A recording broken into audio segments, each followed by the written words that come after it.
시험 이제 오늘 시험 날 치는 날인데 아이들한테 너 오늘 교과서 읽어봤어? 이러면 애들이 아니요? 라고 얘기하고 다 문제집을 꺼내서 다시 문제집을 확인하고 있거든요. 네, 그래서 조금 공부하는 순서를 교과서를 먼저 하고 그 다음에 문제집을 하는 것으로 순서를 아이들이 조금 바꿨으면 하는 생각이 좀 있습니다. 안녕하세요. 즐거운 초등영어의 지니쌤입니다. 선생님 안녕하세요. 안녕하세요. 네, 자 오늘 두 번째 시간이에요. 지난 시간에 선생님께서 좋은 말씀 많이 해주셨는데 혹시 못 보신 분 계시다면은 링크 타고 가셔가지고요. 네, 1부 보고 오시면 좋을 것 같습니다.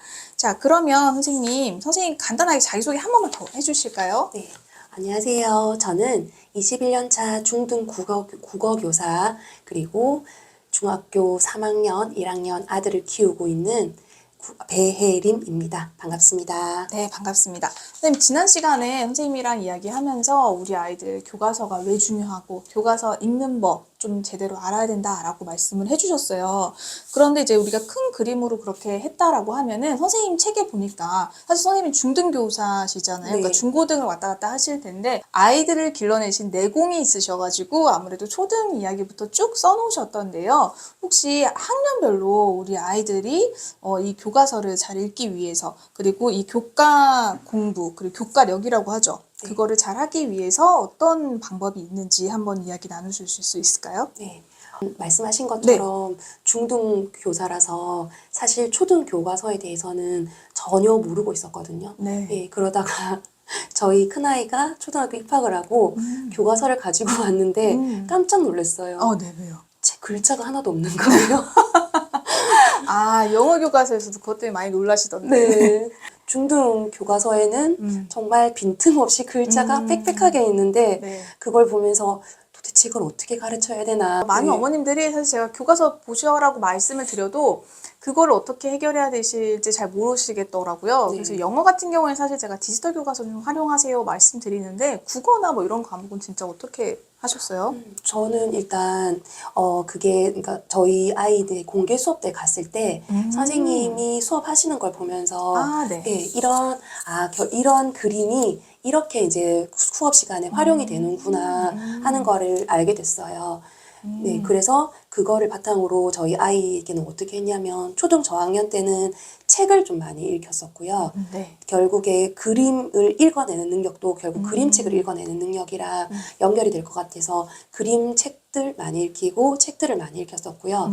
그리고 이제 중학년이 되면서 초등 저학년 때는 봄, 여름, 가을, 겨울 이런 식이었다가 네. 예, 3학년이 되면서 과목 이름이 생기잖아요. 이제 그렇게 되면서 아이들에게 그 과목들에 대해서 교과서를 책을 읽듯이 그러니까 네. 교과서가 너한테 어려운 게 아니고 그냥 책 읽던 것처럼 읽으면 된다라는 것을 인식시켜주기 위해서 그냥 책 읽듯이 아이하고 편안하게 네. 그냥 이렇게 이야기하듯이 읽었었고요.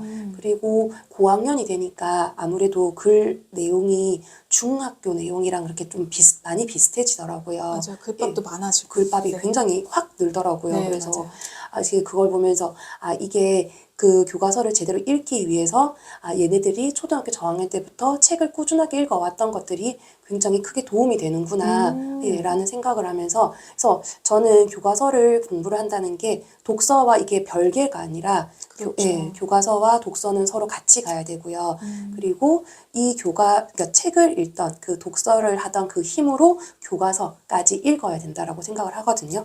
예, 그래서 고학년 때는 이제 중학교 때 교과서를 공부하기 위해서 비슷하다고 말씀을 드렸잖아요. 네네. 예, 그래서 중요한 부분에 자기가 동그라미도 해보고 밑줄도 그어보고 이런 연습하는 과정이 좀 필요하다고 생각을 해요. 네. 예, 그래야 나중에 중학교 갔을 때 그때는 좀 더 그러니까 이때는 틀리게 해도 사실 상관없고 네. 그냥 이렇게 하는구나 하는 방법을 아는 정도였다면 네. 그 능력을 바탕으로 교과서를 읽으면서 어차피 수업 시간에 선생님께서 이런 부분 이렇게 이렇다 이렇게 설명해 주실 거거든요. 네. 예, 그거 하기 전에 예습으로 교과서를 가볍게 한번 읽든가 아니면은 뭐 인강 같은 것도 괜찮고요. 그래서 그런 거 읽어서 교과서 내용을 전반적으로 이해한 다음에 그리고 수업 시간에는 내가 이해했던 이 내용이 과연 선생님이 얘기하시는데 맞는가, 내가 제대로 이해했는가를 좀 더 초점을 두고 보면 훨씬 더 그 수업 내용이 이해가 더 잘 될 거라고 생각을 합니다. 네.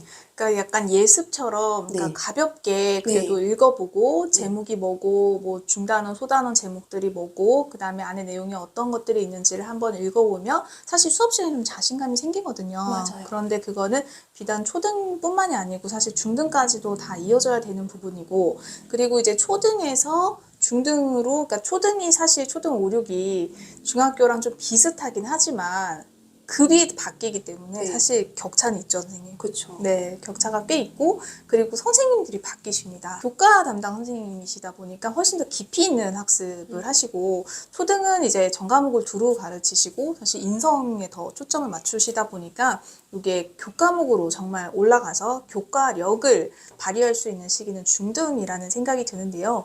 그럼 선생님 이게 과목별로 제가 좀 듣다 보니까 과목별로 좀 다를 것 같아요. 네. 사실 영어 같은 경우도 이제 하다 보면은 초등에서는 이제 드릴 연습이라고 해요. 왔다 갔다 서로 이제 대화, 간단한 대화를 제가 학교 갔다 오면 한 5분 정도씩 아이한테 소리내서 해봐라 라는 이야기를 많이 드리거든요. 그리고 중등에 올라가면은 본문 내용 이제 그거를 해석해보고 그다음에 또 다시 영작을 해보는 과정들을 좀 거치는 것을 복습으로 하시면 좋아요 라고 얘기를 드리거든요. 다른 과목도 좀 궁금합니다. 일단 제가 국어 교사라서 국어부터 일단 먼저 말씀을 드리면 교과서에 작품 전문이 실려 있는 경우도 있지만은 아무래도 아까 그 교과서 페이지 학습량 맞아요. 때문에 네네. 이게 줄다 보니까 전문이 다 안 실려 있는 경우가 있거든요. 맞아요. 근데 우리가 작품을 해석할 때 전체를 다 알고 그 작품을 그 부분을 보는 것과 일부만 알고 그 부분을 보는 거는 이해도가 많이 달라요. 예, 그래서 교과서와 연계된 작품이 있다면은 그 작품들을 아이들이 미리 읽고 수업을 듣는 것을 저는 권장하고요. 예, 그리고 혹시 읽다가 모르는 단어가 나오면은 네. 국어사전을 반드시 찾아서 그 단어의 뜻을 알고 넘어가기를 바랍니다. 왜냐하면 아이들이 뜻을 잘 모르고 그렇게 넘어가다 보면은 그 학습 부진이 계속 누적되거든요. 네. 그래서 좀 제대로 알고 넘어가면 되는데 이때 저는 초등 저학년은 종이 국어사전을 꼭 봐야 된다라고 생각을 하고요. 네. 근데 중학생 이상은 사실 시간이 부족하기 때문에 그렇게 하긴 좀 힘들거든요. 네. 그래서 요즘에 휴대폰에 검색하면 뜻이 잘 나오니까 네, 맞아요. 예, 그 정도만 하더라도 충분하다고 생각을 하거든요. 그래서 뜻 제대로 알고 그리고 난 다음에 제가 이거는 네, 중등 교사로서 약간 팁 같은 건데 아이들이 활동을 하고 그러니까 교과서를 하고 나면은 뒤에 아이들이 교과서 내용을 바탕으로 활동하는 것들이 나와요. 네, 맞아요. 예, 그 활동 내용들이 저희가 시험 문제 내용이 되거든요. 아, 예, 요거 여러분들 팁입니다. 왜냐면 제가 아까도 초등 그 공개수업 가셨을 때 얘기하셨잖아요. 다른 엄마들 다 우리 애 어떻게 앉아있나, 똑바로 앉아있나, 그것만 보는데, 선생님은 그 담임 선생님의 수업을 보신 거잖아요. 네. 어떻게 풀어내시는지. 네. 사실 저도 그거 많이 보거든요. 네. 그러니까 마찬가지로 지금 선생님이 또 이야기해 주신 게 그 내용에서 교과서 내용에서 활동 부분 우리가 집에서는 사실 손 놓고 있을 수밖에 없잖아요. 네. 그런데 그 활동 부분이 시험 문제화 된다라는 말씀하셨어요. 네. 그러면 아이들이 그 부분 굉장히 열심히 해야 될 것 같은데 네. 수행 평가인가요? 연관이 있나요? 수행 평가랑도? 수행 평가로도 하고 지필 평가로도 하고 아, 두 개 두 다 가지가 됩니다. 다 나와요. 네. 그럼 이건 국어에만 한정적인 건 아니죠?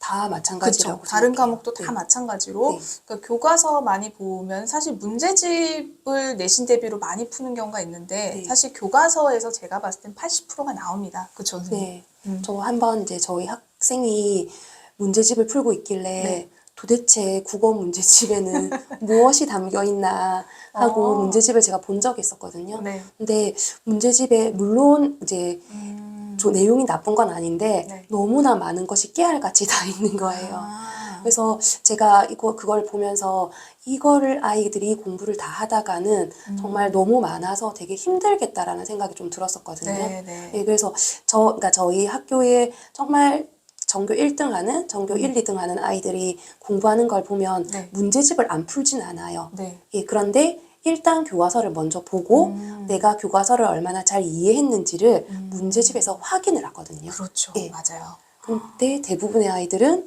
문제집을 보고 문제집을 풀고 제가 시험 이제 오늘 시험 날 치는 날인데 아이들한테 너 오늘 교과서 읽어봤어? 이러면 애들이 아니요? 라고 얘기하고 다 문제집을 꺼내서 다시 문제집을 확인하고 있거든요. 예, 그래서 조금 공부하는 순서를 교과서를 먼저 하고 그 다음에 문제집을 하는 것으로 순서를 아이들이 조금 바꿨으면 하는 생각이 좀 있습니다. 너무 동감합니다. 이게 사실 본질은 교과서에 다 들어있거든요. 네. 그 본질을 파악해서 내가 어느 부분이 부족한지를 찾아내서 문제집으로 확인하는 과정이 필요한 건데 요즘 아이들이 거꾸로 하고 있죠. 영어도 마찬가지로. 그래서 지금 아까 선생님 문제집이 너무 많이 있다고 하셨어요. 네. 저는 어떻게 보면 이거 과잉학습일 수도 있거든요. 그러니까 학교 선생님이 말씀하시지 않은 부분도 혹시라도 나올지 몰라서 그 문제집에 있는 것들을 다 너무 깨알 같은 것들도 다 공부를 네. 하느라고 전체적으로 중학교, 고등학교 마찬가지지만 전과목 시험을 위해서는 시간 분배가 굉장히 중요한데 거기서 좀 실패하는 친구들도 있을 것 같아요. 네. 그렇죠. 네. 어떤 아이들은 이제 어떤 과목이 더 중요하다 그러니까 그 과목에 너무 하다가 다른 과목을 공부를 하나도 못하고 시험을 네, 보는 네, 경우도 네. 있고요. 그래서 좀 아이들이 좀 전체적으로 균형을 잡고 그렇게 공부를 하기 위해서는 네. 너무 많은 학습량보다는 분배하고 그리고 교과서에서 먼저 그러니까 전반적으로 한번 다 읽어본다든지 네. 골고루 공부를 하는 게 네. 좀 더 중요하다라고 생각을 합니다. 맞아요. 그러니까 핵심이 뭐고 본질이 뭔지 그거를 공부를 하고 그다음에 추가 학습을 하는 것이어야 되는데 애초부터 너무 많은 양을 다 소화하려고 하니까 그게 어려운 것 같고요. 지금 국어 이야기 해주셨는데 네. 혹시 수학이나 사회과학 같은 건 어떻게 공부하면 좋을까요? 수학은 초등 같은 경우에는 수학 익힘책이 있잖아요. 네네네. 예, 원래 수학 익힘책이 학교에서 하는 게 아니고 맞아요. 수학 교과서를 공부한 다음에 집에서 복습하는 교재거든요. 맞아요. 예. 그래서 집에 오면은 아이들이 수학 익힘책을 푸는 것을 좀 연습하고 그래서 만약에 풀었는데 아이가 잘 모른다 하면은 교과서에서 다시 찾아서 그 부분을 설명되어 있는 부분, 정의되어 있는 부분을 다시 한번 읽으면서 이해하고 제대로 잘 이해했는지 풀어나가는 그렇게 하는 순서로 공부하는 게 좀 더 도움이 될 거고요. 네. 그리고 사회나 과학은 좀 비슷한 느낌인데요. 목차를 보면 제목이 결국에는 그 단원의 핵심어인 경우가 대부분이 많거든요. 맞아요. 예, 그래서 그 핵심어들을 단원명을 보고 그 아래쪽에 그 단원명과 관련된 내용들을 책 교과서를 읽은 다음에 빈 종이에다가 목차만 적어서 그 목차와 관련된 내용을 내가 이해한 내용을 정리해 보면 제대로 이해했는지 이해하지 못했는지 아마 확인할 수 있을 거예요. 백지 테스트네요. 네. 저도 똑같은 지점을 저희 아이들한테도 강조를 했고 제 책에도 제가 지난번에 썼었는데 사실 그 목차가 엄청 중요해요. 그러니까 목차에서 뭐 사회 과목 같은 경우에는 뭐 민주시민 올바른 민주시민의 의식을 뭐 알아봅시다 이렇게 나왔으면 알아봐야 돼요. 진짜 그죠 선생님? 네, 맞아요. 알아보고 답을 교과서 내에 다 들어있어요. 딕션이 그대로 문장이 있습니다. 제발 그걸 보셔야 돼요. 그래서 그렇게 공부를 하라는 말씀을 해주신 것 같아요. 네. 그러면 제가 저도 사실 이제 큰애가 중학교에 이제 들어갔거든요. 그러다 보니까 제가 항상 강조하는 얘기가 있어요. 수업 시간에 똑바로 들어라. 선생님과 눈을 마주치고 이야기를 정확하게 들어야 된다라는 얘기를 많이 하는데 우리 아이들 수업 태도 어떤가요? 저도 사실 상담 가서 다른 거 하나도 안 여쭤보고 네. 선생님 수업 시간에 아이가 딴짓을 하나요? 만 여쭤봤어요. 네네. 그랬더니 선생님이 수업 시간에 선생님을 보고 수업을 열심히 잘 듣는다 얘기하셔서 저 더 이상 안 여쭤보고 네. 네, 왔거든요. 그래서 선생님 말씀을 잘 듣는 게 제일 중요하다고 생각을 하고요. 저는 중등 교사잖아요. 중학교, 고등학교 교과서는 검정 교과서거든요. 네. 예, 그리고 지금 초등도 검정 교과서로 많이 바뀌고 맞아요. 있는데 이 검정 교과서는 학교마다 출판사가 다 달라요. 예, 다 다른데 그럼에도 불구하고 저희가 학교를 어쨌든 옮겨 다니면서 이 출판사 교과서, 저 출판사 교과서를 다 보거든요. 예, 근데 다 보는데 그때마다 교과서마다 약간씩 포인트들은 다르지만은 결국에는 강조하고자 하는 거라든지 이런 것들은 비슷하게 되어 있습니다.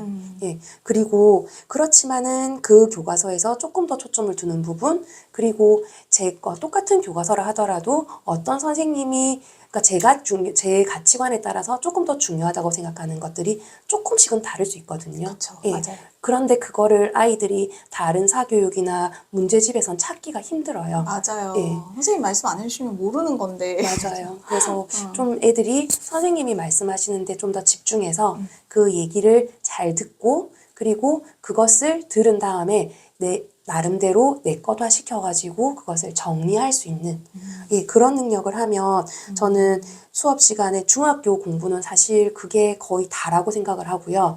그 능력을 바탕으로 고등학생이 되었을 때 역시 선생님 수업 내용을 잘 듣고 그리고 그것을 이제 조금 더 성숙해서 컸으니까 어떤 다른 자료가 나오면은 자료를 읽어내는 능력까지 같이 이제 그때는 키워질 수 있을 거라고 생각을 합니다. 맞아요. 고등은 사실 활용이거든요. 맞아요. 활용을 얼만큼 잘하냐인데 활용을 하려면 기본기가 탄탄해야 합니다. 그래서 그런 부분들을 이야기해 주신 것 같아요. 선생님 그러면 사실 교과서만 가지고도 우리 아이들 진짜 최상위권 아이들은 교과서를 기본으로 하고 그러니까 이게 교과서만 하라는 이야기로 오해를 많이 하시는데 교과서만 하라는 얘기는 아니죠, 선생님. 네, 아니에요. 그래서 교과서를 바탕으로 해서 이제 진행을 하시면 되는데 자, 긴 시간 동안 선생님 좋은 이야기 말씀 많이 해주셨는데 혹시 학부모님들한테 마지막으로 좀 당부하실 게 있으시면 해주시면 좋겠습니다. 제가 제 책으로 사실 이렇게 살짝 검색을 한 번씩 하면 네. 그런 말들이 있으시더라고요. 교과서가 너무 불친절하고 너무 교과서가 불편하다. 그런데 이거 도대체 어떻게 공부하라는 거냐라고 얘기하시는데 사실은 그 불편함과 불친절함을 수업 시간에 선생님들의 말로 메꿔지고요. 그리고 아이들은 그 불편함과 불친절함을 결국에는 초등학교 6년, 중학교 3년, 고등학교 3년에서 12년 동안 읽어내는 연습을 하는 과정이에요. 그래서 아이들이 그것을 읽어내고 그것을 찾아내는 그 사이에서 그것들을 찾아낼 수 있는 능력이 아이들에게 필요하고요. 그래서 아이들에게 항상 교과서 그러니까 뭐 질문을 하면 일단 교과서부터 읽어라. 그리고 모르는 거 네가 읽고 그러니까 다 읽은 다음에 이해가 안 되는 부분들을 질문하라라고 얘기를 많이 하거든요. 저희 아이들에게 문제집을 풀지 말라는 말이 아니라 하기 전에 교과서를 먼저 읽어라. 그리고 교과서를 다 본 다음에 그 다음에 문제집을 읽어라. 문제집을 풀어라 라고 얘기를 하는데요. 제가 21년 동안 정말 많은 아이들 매년 한 200~300명 되는 아이들을 매년 봐왔거든요.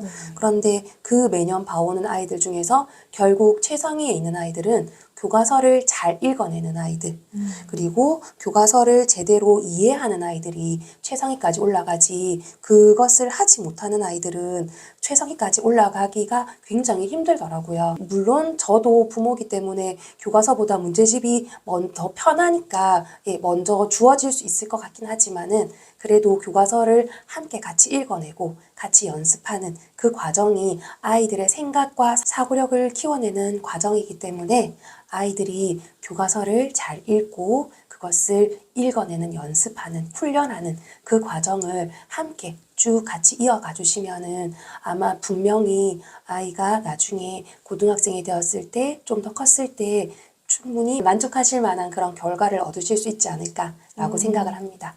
네, 저는 너무너무 동의를 하고요. 어머님들이 말씀하셨다시피 불친절한 교과서라고 했는데 그것이 좀 친절해질 때까지 나에게 친숙해질 때까지 읽고 또 읽고 하는 과정들을 반복을 하다 보면은요 아이들의 실력이 다 메꿔질 거라고 생각을 합니다.